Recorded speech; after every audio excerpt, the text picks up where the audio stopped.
21st century man from his perspective. Welcome, dear viewer, once again to another wonderful episode of The Real Talk, the 21st century man from his perspective. We welcome you to hear men talk about men. And as we go through this show, we have had previous episodes, wonderful episode on the 21st century man as a companion. And today, we will be talking about the faithfulness of this 21st century man. And so, as you go through this, we ask that you relax and follow with us on the show today. Thank you.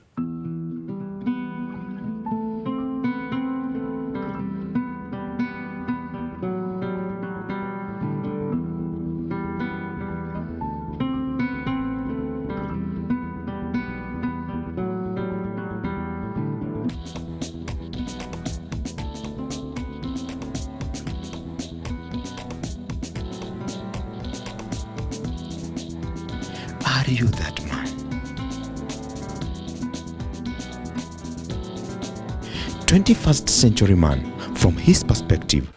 With me on the show, my two friends.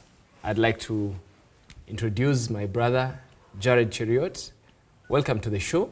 And my brother, Pastor Solomon Ogutu. Welcome to the show. We are real men talking about real issues affecting men.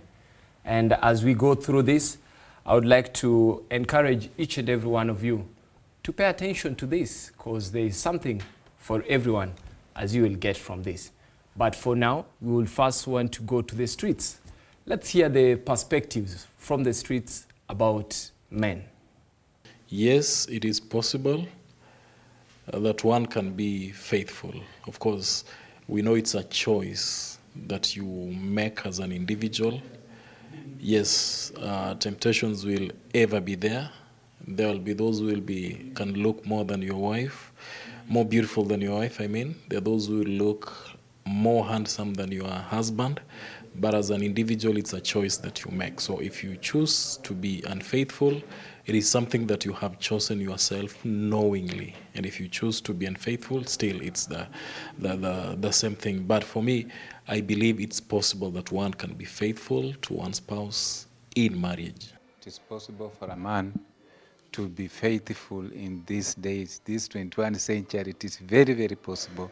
It depends with how somebody is very faithful to his God, because it is through God that someone can be faithful. And in the relationship, it depends also. A man can be faithful in terms of marriage relationship, but in terms of finance, he cannot be faithful. And also he can be faithful in terms of finance, and in terms of marriage relationship, it comes cumbersome for him. He can cheat. And also it depends with the spouse. How are you talking to them? Are you submissive? Welcome back. From the streets to the round table, where men talk about issues. Let's talk about the 21st century man. Faithful man. We need to hear that. How faithful can one be? When we read in the Bible of faithfulness, the Bible talks about a man called David. And in 1 Samuel 13:14, the Bible will say that David was a man after God's own heart. When Saul is rejected, God looks for a man after his own heart. Now, that is serious.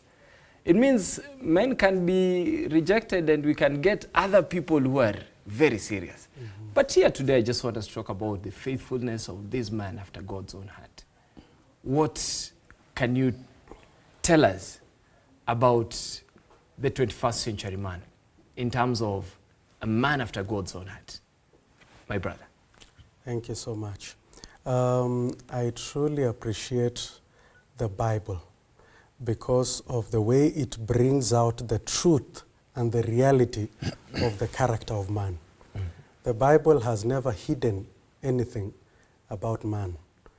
When we talk of David, you can clearly see that the Bible talked about all his aspects of faithfulness to God, and at the same time, the Bible also revealed some aspects where he fell, even though the Bible says that David was a man after God's own heart. And I believe from the life of David, we can relate it to us as a 21st century man. 21st century meaning people who are living in this current world with the technology that is available right now, the communication that is there. How can we remain faithful, especially in the context of marriage, as a 21st century man? I believe the Bible has some guidelines that can lead us to be a faithful 21st century man. I like how you put it, that you see the Bible, one good thing I like about the Bible is the Bible paints all pictures. You know, nowadays people like saying, let's just be real. Let's talk as men. Let's just say what is true. And at times when you sit down, I'm an evangelist. I love preaching. But I've had people say, you people, what you're saying is not practical. Is it practical for a man to be faithful in the 21st century? Very, very practical. Very practical. I like that. In fact, you didn't just say very practical. Very, very practical. That means that this is something that is possible. But are there challenges that men face? Because when we talk about being faithful, we are also talking about there are things that can hinder us from being faithful. There are challenges that we could face. My brother, what would you say? The Israelites reject the house of this priest was known as who? Eli. Not Eli, the one who came after Eli. Samuel. All of you are forgetting. The house of Samuel. Yes. And they say that we want a king like yes. other nations. Yes, yes. Yes, So that's it. after that, God looks for a man. This time round, the man is Saul himself and is brought into the picture. Yes. Then somewhere along the way now where you take us to the book of 1 Samuel, Yes. you realize that there's a rejection which occurs, where God now says that I've sought for a man after my own heart.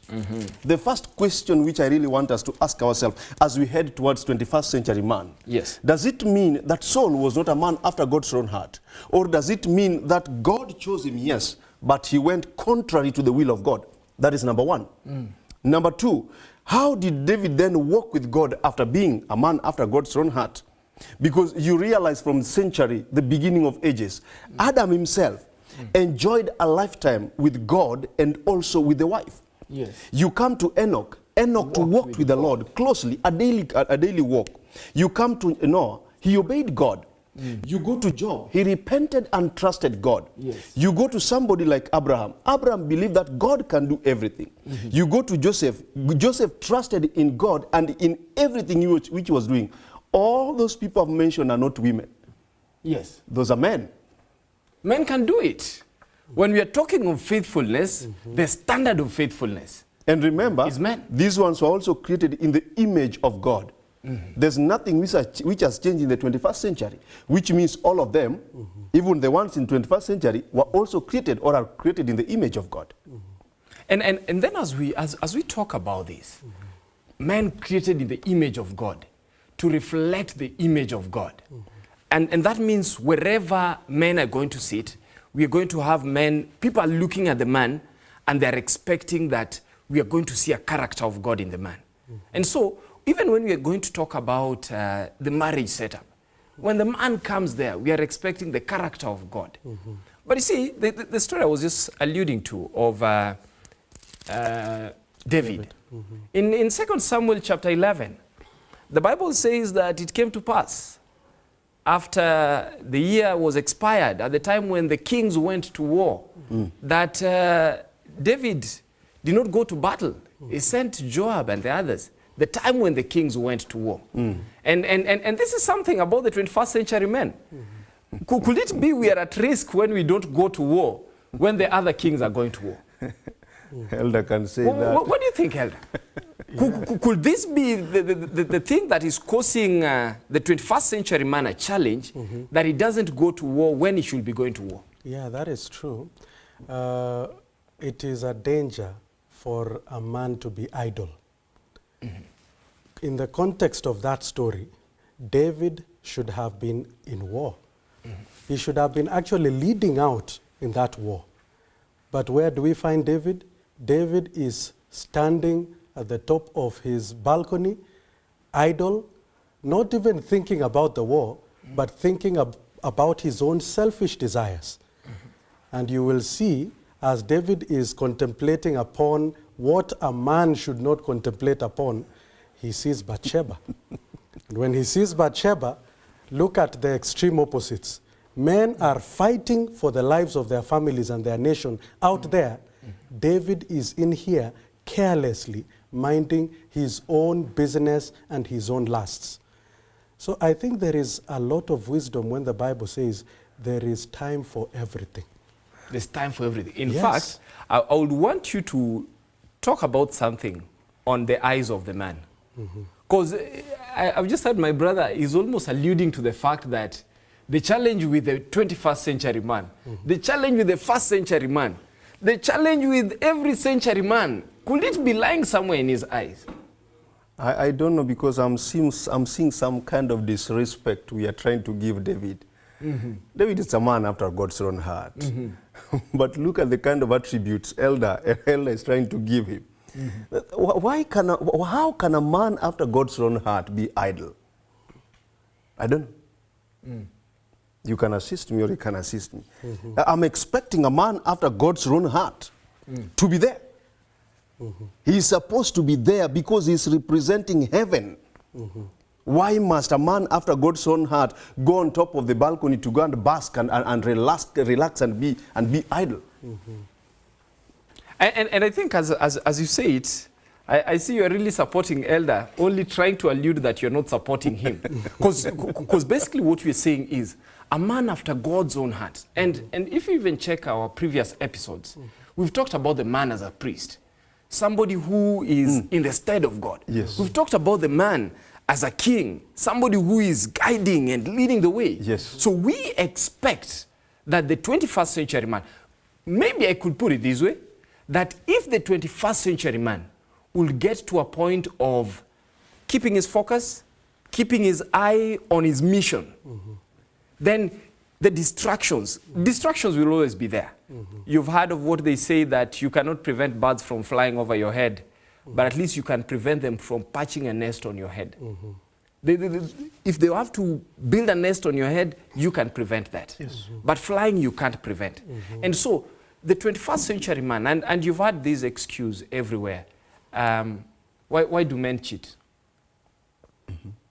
What are the common excuses that are being given as to why men are cheating, why all these things are happening, why are men in affairs? What are some of the common excuses that we hear?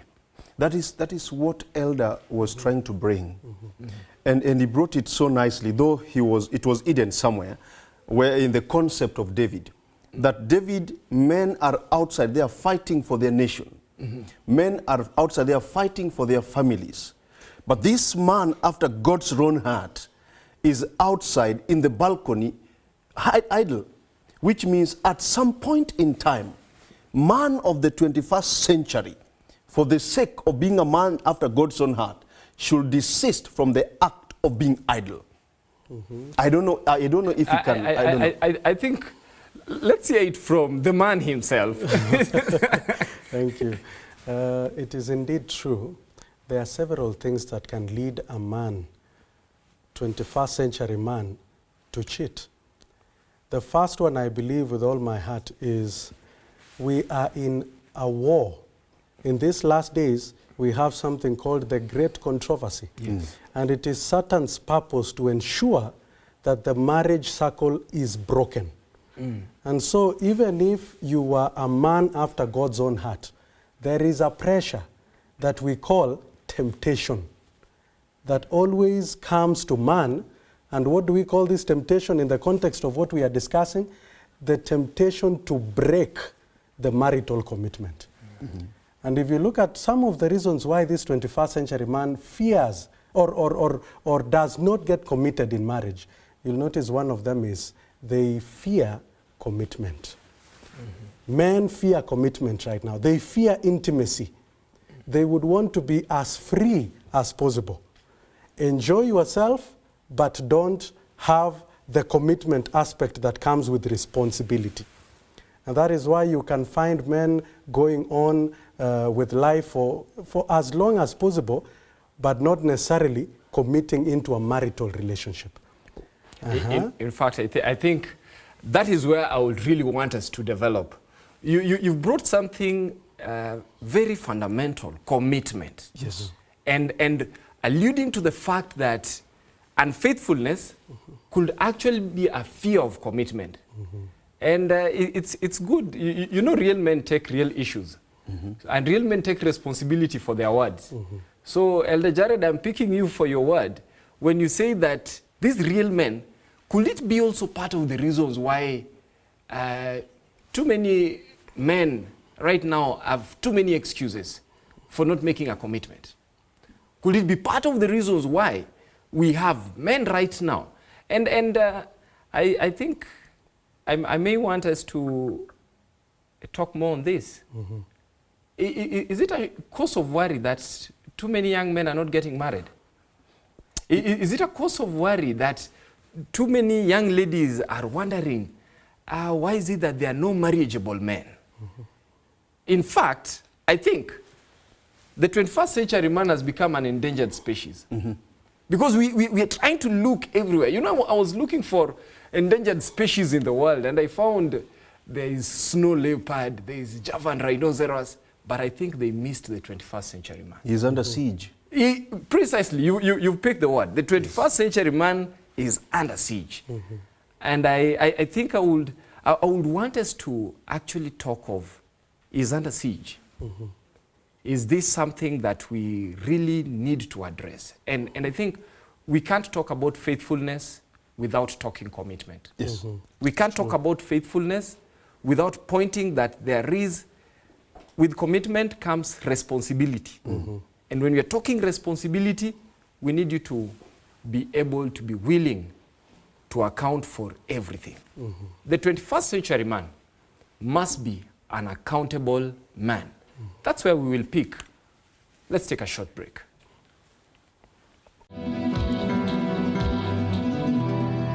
21st century man from his perspective. The smile on my face as I watched her walk down the aisle. I knew this was the beginning of my happy ever after. We would play like little children who have endless energy. He made me laugh every single day. Oh, what bliss.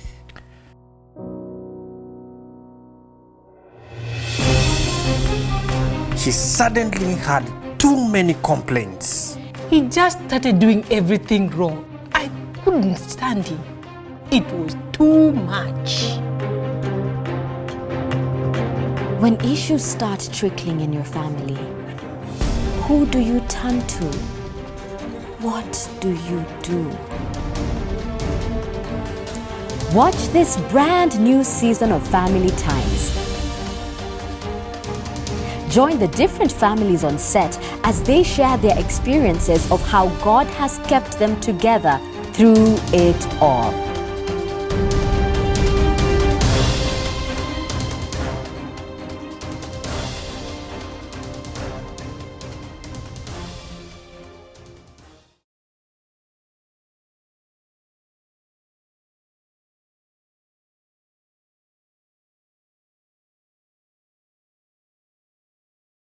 Yeah. 21st century man from his perspective. Welcome back, dear viewer. We're just talking about the 21st century man as a faithful man. And previously we were addressing aspects of commitment. And we are talking about, can he be able to be committal in the things that he does? And I think, how does this tie with what we expect of a man as being faithful? Number one, I love what Elder brought. And he brought the idea of commitment in such a way that any man listening to us, or rather looking at us this time, will really pick it. Now, look at David. Why is he not committing to the idea of the war which is going out, which is happening outside there? What you read in the Bible is so clear that in those days, as kings, and their routine was to go out to the battlefield. Yes. And they were supposed to lead from front. But why is he not committing to this one? When is the leader? Why is he not committing to this? So that he can show the direction to his family. He can show the direction to his kingdom.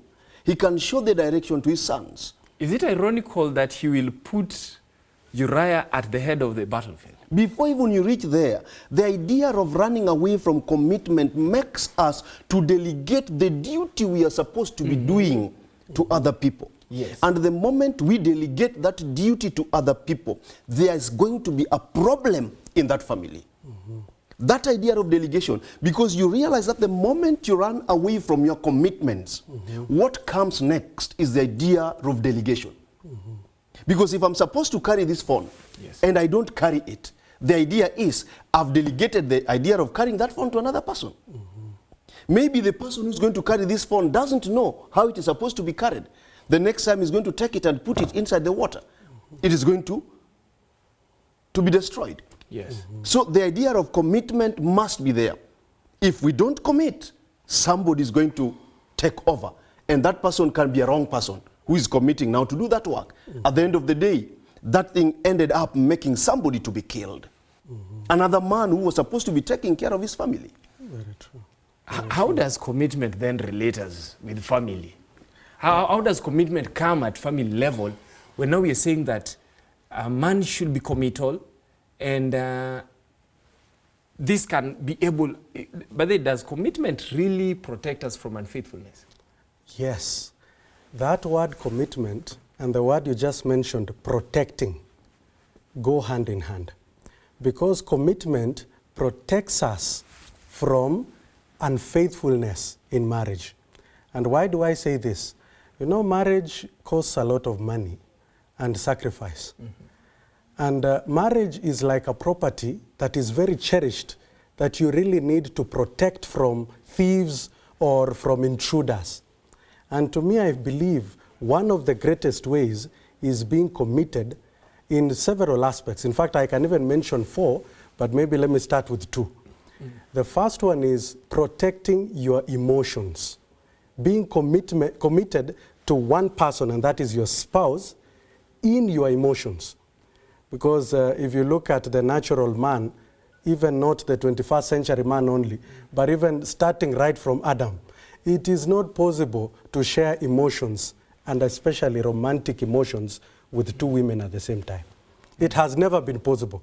People can say, okay, I've seen several men in the Bible who had 2 wives, sometimes 5, sometimes what, and probably he was wise enough to see how to handle all of them.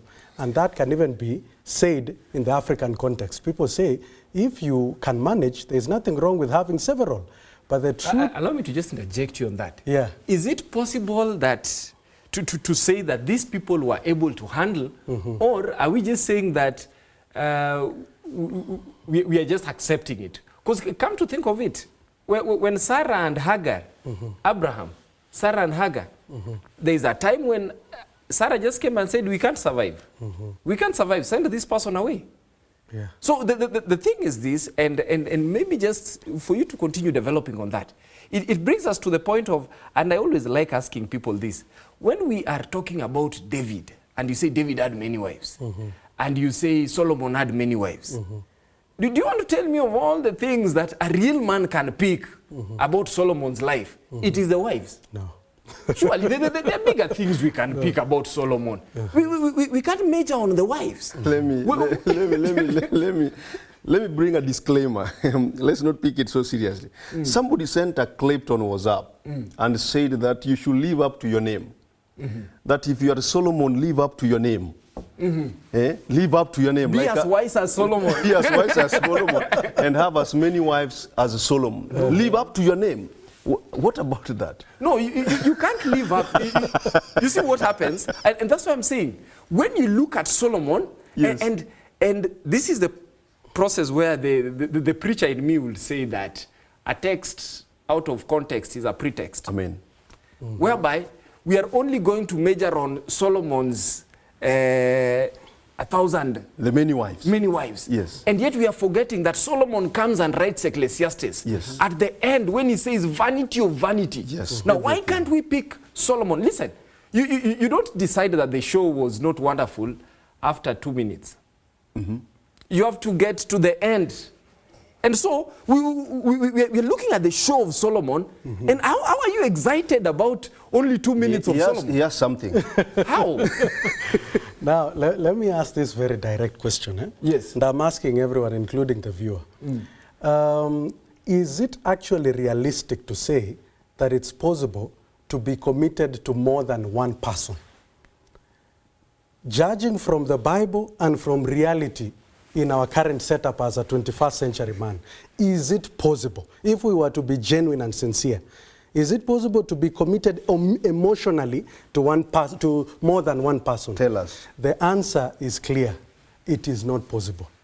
Commitment can only come if it is dealt with one person, if it is attached to one person. And you know, most of the affairs, by the way, because if we are looking at faithfulness, the opposite is having affairs or unfaithfulness. Most of the affairs start with emotional connections. That is true. Look at it, for example, in an office setup. Since you handle so many colleagues and probably of the opposite sex, you will notice that affairs begin slowly when you start sharing intimate thoughts and words and secrets with someone who is different from your spouse. And so the only way to remain emotionally connected to your spouse and be a faithful man is to guard your emotions. In other terms, protect your heart. You know, the heart is not necessarily this thing that is beating here. It means the seat of your emotions. Guard thine heart with all diligence. Yes, if you leave it open like this, you will be emotionally connected to anyone who appears to be for your good. You know, as men, sincerely as men, you see any lady who is smiling at you like this, you may want to immediately start to engage with that lady. Of course, smiling at you and is beautiful according to your eyes. Immediately, you may want to start engaging emotionally. And that is where affairs begin, when you start having emotional attachments with someone other than your spouse. I may just want to hear. He says that's where affairs begin. How do you protect from affairs? The emotional seat, what he has said, the heart, or rather when we now go to the brain. Psychologically, anything which is registered into the subconscious mind, every single point it is opened, it brings a picture which can be contrary to, or it can be aligned to, because it is a seat of remembrance. You open it and it reminds you of that and that. And the way it's trying to bring it, the moment you miss directing your emotions in the best way possible, remember, even serving God is all about emotion. Because the moment I align my emotion towards the love of God, yes, I will not take it away from God. The moment I start thinking about otherwise, which means I remove it from the line of God and bring it to this other side. Little to mention, it is all about the devil itself. So it is all about aligning our emotion according to the way we know is the best. And in this case, it is on the Christian doctrine and the principles which have been placed for a Christian. In fact, because we dealt largely with the emotional man in our 4th episode, and viewers can check on that. And I may not want to really talk more on that.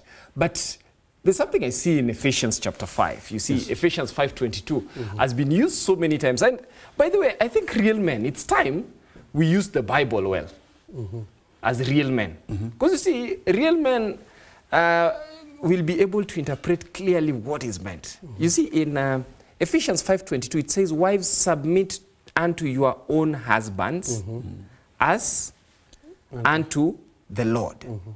But now, when you look at verse 25, in fact, verse 25 would say, husbands, love your wives even as Christ also loved the church. And you see the aspect of this love then is brought clearly that there is a love relationship that God would want to exist in the family setup. And this is what I think we are trying to talk about. How do we protect this love relationship? How do we get to a way? And nobody should mistake the team here to be inferring that you cannot have friends. It's not like if you have your wife is the only person who is whom you can be able to say hi to, whom you can be able to smile to. And it's not, and I think now I may need to hear you clarify on this. You talked about smiling. All right. Is it wrong? Is it wrong for men to smile? Does it mean every other person you've smiled with? You reminded me that. I also wanted to ask him. Okay, wonderful. Is it wrong to smile? Let me put it in the context. I can say, but, and then I think, just to be realistic with the men folk, because this is about the 21st century man, to be realistic with the men folk, how can we be able to be social and yet we are still faithful?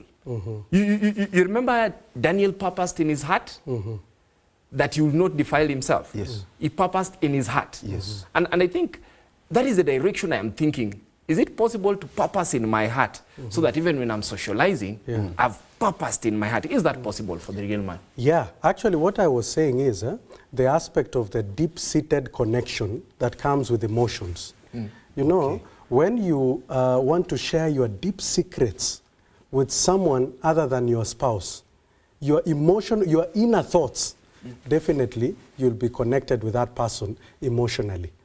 But there is nothing wrong with socializing. Actually, God created us as social beings. We can socialize with as many people as possible. But when it comes to that emotional connection, romantic connection, you must spare it for one person, and that is your wife. Yes. Let me ask him. Allow this one I'll ask. Yes. Assume you're married, and you have this nagging lady. Can that one make a 21st century man not to be faithful? Okay. Can I say something as you just talk about that? Yeah. It has the potential, but it doesn't have to. Very true. That's a play of words. Okay. It has the potential. In other words, it predisposes you. But everything that predisposes you to an illness does not necessarily have to make you sick. The fact Very that true. the cold predisposes us to flu doesn't mean every time it is cold you catch a flu. So the thing is this, you have the issue of your nagging wife. And this your nagging wife is constantly pushing you. And I think we have to address this. How do you deal with a nagging wife? You remember one of the vows was for better or for worse. That's true. For nagging or for silent. For talking or for not talking. So it means your wife is going to be all this. And your wife is basically expressing what the 21st century lady is expressing. And you know, in the 21st century lady, they are told to just express themselves. So if that predisposes you, the real man, and I think that is what we are saying, that the real man will be able to stand for right. Yes. And will be able to do what is right.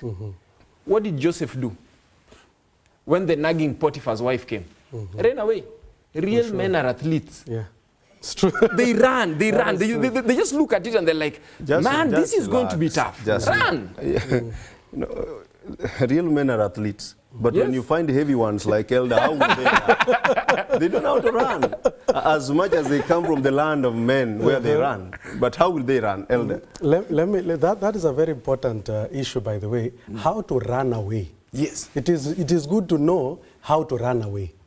Because one of the things that makes us to eventually lead to this unfaithfulness in marriage is when we dwell our thoughts upon something that is not pure. Joseph did not allow himself at all to dwell his thoughts upon what was impure. Whenever that situation came, a nagging person like the Mrs. Potiphar, Joseph would always bounce his thoughts, bounce his presence by leaving that side, and even the conversation, he could not allow it to go on. Because men, we must be sincere, the sight of a beautiful woman alone can weaken us. And in fact, we should not mistake. Yes. I think people should not think that Mrs. Potiphar was ugly. Yeah. That is one thing that I've done my studies, and I don't think the wife of the chief of general staff was not ugly. Could have even been made up. But you know what? Joseph ran away, not because he was weak, but because he was principled. Yes. But you realize also running has got the aspect of, we have the short races and you also have the long races.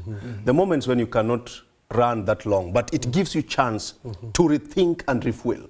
Yes. Because when you escape from it, then, oh, what if I did it? At that point, you are rethinking. You get it? But there are those who will just take off completely and go without looking behind. The aspect here is just taking off, run, and go. Period. Reminds me of a song that we learned in high school. Yield not to temptation, for yielding is sin. Each victory will help you some other to win. Fight manfully onwards. Dark passions subdue. Look ever to Jesus. He will carry you through. Let us take a short break and just, we'll pick it from there. Thank you. 21st century man from his perspective.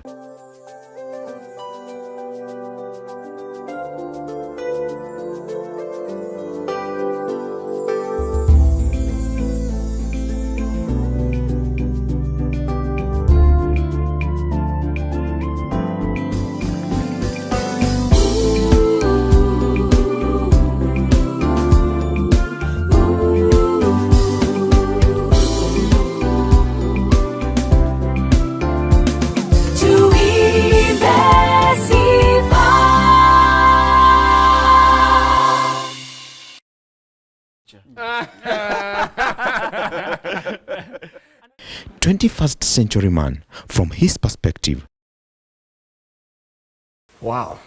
Welcome back, dear viewer.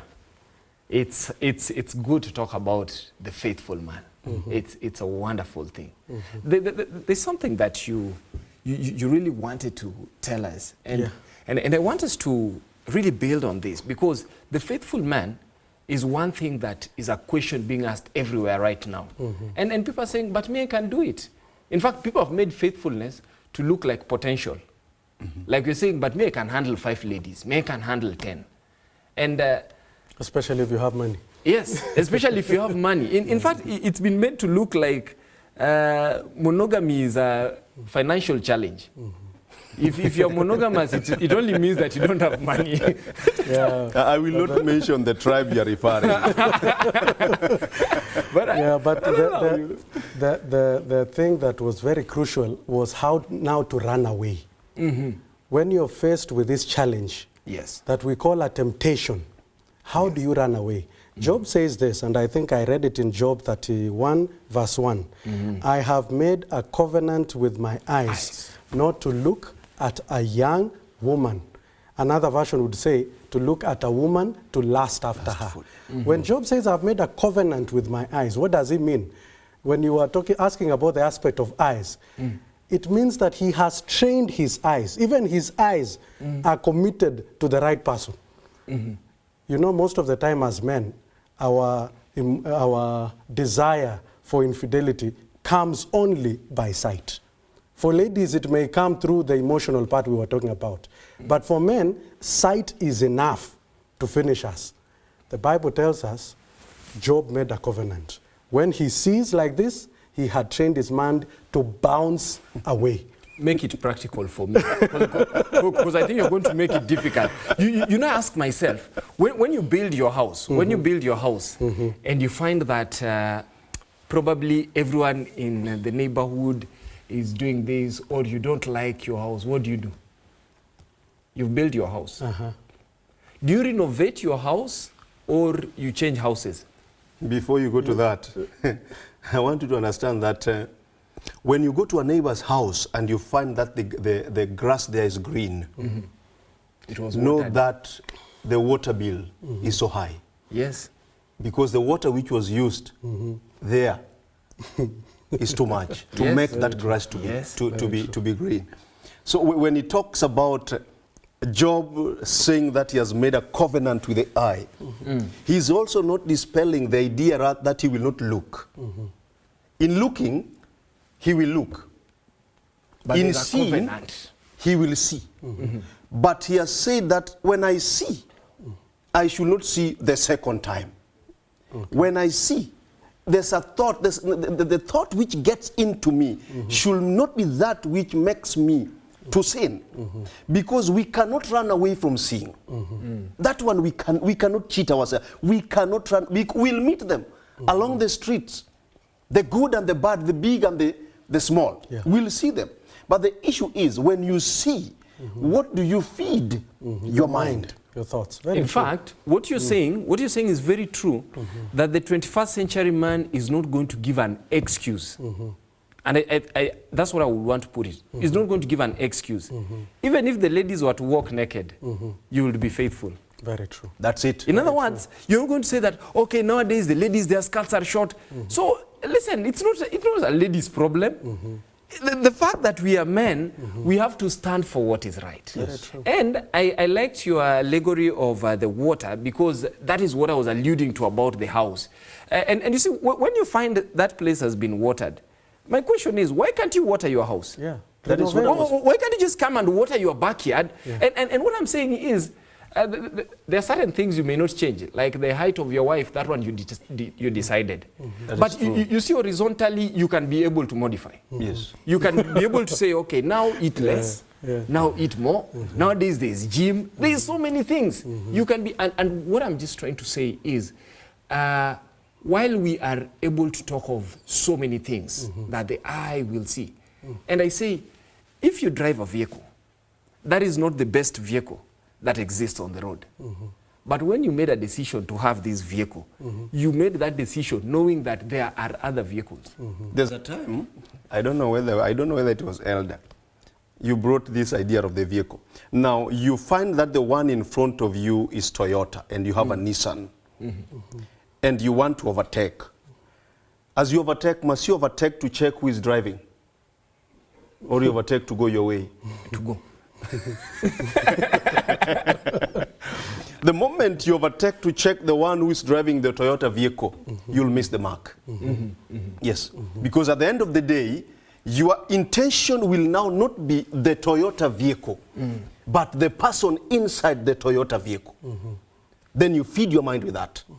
So instead of going to the person who made the Toyota vehicle, you look for the person driving the Toyota vehicle. I don't know whether you're getting me. Because at the end of the day, when things are sour, they are bad, go back to the Creator. Yes. Ask Him, how did it happen? He will give you the blueprint. And as you talk about that, so that time doesn't also cut us short, because you know there's something we can talk over and over. But I just want to ask myself, you see, a 21st century man finds himself in an affair. How do you recover from it? But is it possible to get out of an affair? If you already find yourself into it, is it possible to get out of it? And on top of that, is it possible that you can get out of it and you can lead a normal life? Look at David. David slept with Bathsheba, killed Uriah. David is reckoned a man after God's own heart. And David looks like this serious guy. Is there a second chance from the Lord for... what does he have to say? Is there a second chance from the Lord for this 21st century man who finds himself in an affair and things have not happened well, and how can he get back? The answer is yes. It is possible to find yourself in an affair. We just say God forbid, but there could be possibility that many of the 21st century men, many of them have found themselves in this problem. But the answer is, it is possible to come out of it. Maybe I can just share a few points. Yes. The first one is, when something like that has happened, indeed it comes with some pain. Pain to the spouse who has felt the mistrust, pain to the children, pain even to those people who are looking at you as a role model. It is such a painful thing, but it can always be an opportunity for learning.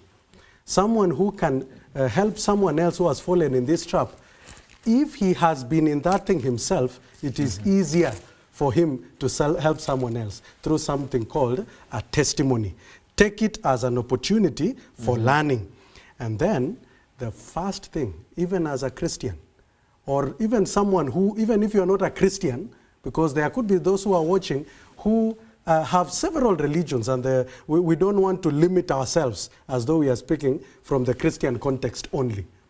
The first thing in healing any relationship is acknowledge that there was a problem. When as you're acknowledging, yes. What about when you are asked? You know, at times you can be asked tough questions. Yes. And what are some of the questions? Now I think I want to hear a man talk about questions that ladies should avoid asking men. First of all, you need to be very especially clear. when you need to be clear when you're saying that you are going to be asked questions, not to men, not fellow men.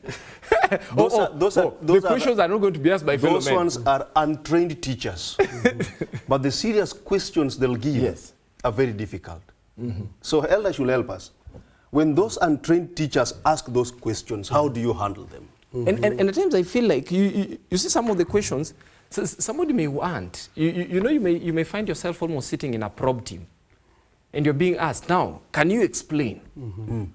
Like if somebody was to say, can you tell me why this happened? Then I'll forgive you. Then I'll forgive you.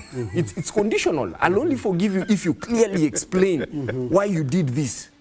Yeah, let me speak from the perspective of a man. From the perspective of a man, yeah. Is it that at times you may be on the wrong, there may be a question, but even the way the question comes can make life difficult? Let me hear a man talk. Yeah, thank you. You know, those questions are difficult, as my brother is saying, and they can be asked, but you should not focus on those questions, because sometimes, and I mean questions like, when you were doing it, what were you thinking of? Is it that I don't have the same thing like other people? You know, those are difficult questions that as a man you should not even dare to answer them. The first thing you need to do, and you need to stick to this, acknowledge that there was a mistake. I made a mistake. I was not justified in going out or in dating whoever it is. You know, men can have many excuses, like you said. Maybe that lady was pretty, yes. That lady was, she was talking good to me. All those are excuses, but you must acknowledge you were nagging. the mistake. Yes. You were nagging. Yes. She was not nagging. Exactly. After acknowledging that there was a mistake, you must make a commitment to break it away.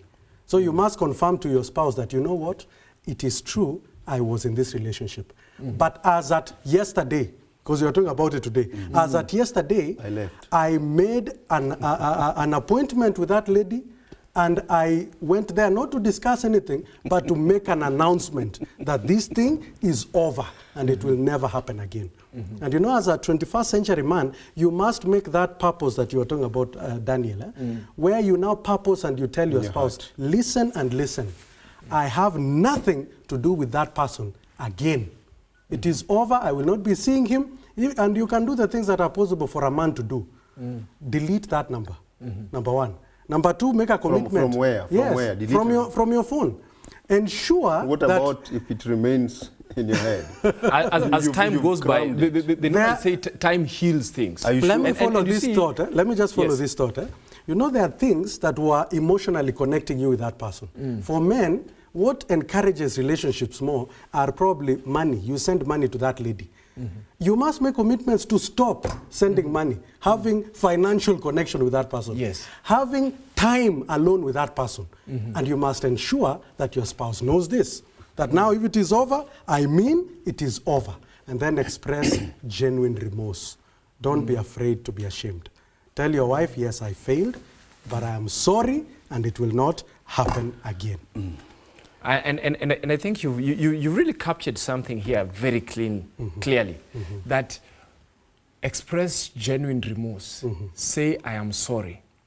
And as I've always said, when you say you are sorry, it doesn't mind whether somebody thinks, because you know, in the heat of things, when somebody is arguing with you, they can even say, now you are pretending. But you see, being genuine, it's you who knows that you're genuine. So when you're saying you're sorry, you actually mean you're sorry. And I think that's what we are presenting on the table. Does the word sorry depict the idea of being weak? Sorry. Yes, when you say sorry. No. For a man. It must come out that the 21st century man is as strong as the words that he says and the words Because he will keep. that's a common thing, that when we say sorry, some of us, the 21st century man, will feel that, no, I'm weak. Somebody will feel that I'm weak. So they hide the idea of being sorry. And I think that then comes clearly. And as I said, if you could allude to what you were discussing about the emotions of the 21st century man, one of the things that we were making very clear is that the 21st century man is a vulnerable person. Vulnerable doesn't mean that you're weak. So when you're saying sorry, you see, even to my child, when I've done something wrong for my child and I say, hey, child, I'm sorry. Why is it easy for you to say sorry to your child when you step on their toes accidentally? Why is it sorry for you to say, it's easy to say sorry to your colleague at work when you have done something wrong? Why is it not easy to say sorry at home? Sorry should be something. In fact, I think we are living here with the mantra that the 21st century man can say sorry. We are living here saying that the 21st century man says sorry because he is responsible. He's not saying it because he is weak. Yes. It's responsibility. And you see, you remember we started with commitment? Yes. Part of commitment is being responsible. And part of being responsible means I was responsible for the wrong I did, and I have noticed that it is wrong. Therefore, I am asking you to forgive me for noticing that it is wrong. And in fact, when you are sorry, and you are genuinely sorry, time will tell whether you are genuinely sorry. True. Because it is true, your wife can ask you, how will I know? And for sometimes, maybe your wife will say, you said sorry last time, and you have said it. I can even count it for you. They have good memory. There may be 7 sorries you have said. If you are genuinely sorry, it will take some time for the reality of your sorry to be seen. As a man, you need to accept the consequences. You need to even tell your wife, take all the time you need. Thank you very much. Because that trust must be built again. And now, as this time is going, what do? There are several things you can suggest. Number 1, now protect your emotion. Tell your wife, I will no longer be in a private place, somewhere very secluded, with someone other than you, my wife, and you make it a reality. Number 2, protect now your mind, your thoughts, what has been making you to dwell on that negative thinking of having an affair. And how do you protect your mind? Ensure you stay away from anything that can generate those evil passions. Take, for example, pornography. I know we don't have much time to speak about it, but pornography, even in marriage, is there. Yes. And for men, it is even one of the worst things that can take you back to the affair. So if you are genuinely sorry, make a commitment with your mind to say that from now onwards, I'll steer off of internet pornography so that I can focus my thoughts on my spouse. As you're steering off, what will you put in? You must do an exchange. You are right. Yes. I like that train of thought. You cannot remove that and leave it empty. Leave it empty. 7 demons will come and replace that place. True. You must ensure your thoughts now are focused on God's word. Amen. Your thoughts are focused. Are you implying that we need to be more active in Bible study? Yes. We can be more active. We can join even the choir. Yes. We can be able to be listening even to music. Look for a hobby that can replace that idle time that you had. If you were idle at around 5 after work with someone whom is not your spouse, go for jogging. Enroll for music classes. Start a master's program. The 21st century man is practical. All those things are possible these days online. You can move ahead, something that will genuinely build you and build your worth as a 21st century man using that time that has been letting you go. And keep you busy. Yes. And then the last thing, if I can say, yes, protect your strength also. Because you know, a man has strength, and you use it by either you can massage your wife. You know, you need to do something using your strength that will ensure. Why are you saying that slowly? You can cook for your wife. Let me add that also. Yes. Things that spice up marriage. You have protected your emotions, you have protected your thoughts, you have protected your soul. By the way, we forgot that. Yes. Bible study. Yes. You need to pray together. Where there is no prayer as a family, the devil will always come. Sure, sure. Now protecting Let your me strength. get a final comment. A Benjamite Yes. from Tarsus. Yes. That is Paul. Saul. The so-called Became Saul Paul. turned Paul. Yes. He says in 7 verses 15 of the book of Romans, Yes. that which I long to do, I don't do. Yes. The one I do is the opposite. Yes. But the man whom we started with, David, Yes. comes forth in 51 verses 10. That's it. Create in me. Create in me a clean heart. a clean heart. Oh Lord. He has acknowledged that he doesn't want the patching. He doesn't want the ones which are being sewed here and Sewed there. together. He does, but he has acknowledged that the only person who can do a perfect work is the Creator himself, Yes. God. In all this, regardless of the setbacks, the drawbacks, and all the backs, Yes. let us get back to the Creator. Amen. Create in me just a clean new heart. And out of it, the perfection in him, the one which we started with, a man after God's own heart, can be found in the 21st century. Amen. Thank you very much. Create in me a clean heart. Yes. I love that. And just to merge everything together. You see, when you talk of creating me a clean heart, it means we are actually admitting one thing, that the whole of this, for the 21st century man to be faithful, he needs a heart transplant. That's true. It needs a heart transplant. That means I am created with a heart that has challenges, but I can be able to have a heart that can look without lasting. Yeah. And that's your point. A heart that can be able to look at what happened and then be able to work well and start afresh. And so, dear viewer, we appeal that on the basis of what we've just shared, you can be able to reflect on your life. This is about the 21st century man. God has all the best for us. There is hope for us as the 21st century men, that we be able to live as faithful as we can. And thank you very much for joining us for today's show. And we ask that stay tuned in case of any feedback, any comments, any views, you can share with the numbers on our screen. And we will be joining you again for another wonderful episode of the 21st century man under the title, or as we talk about the successful man. Feel free to join us next time, and thank you very much for being with us today.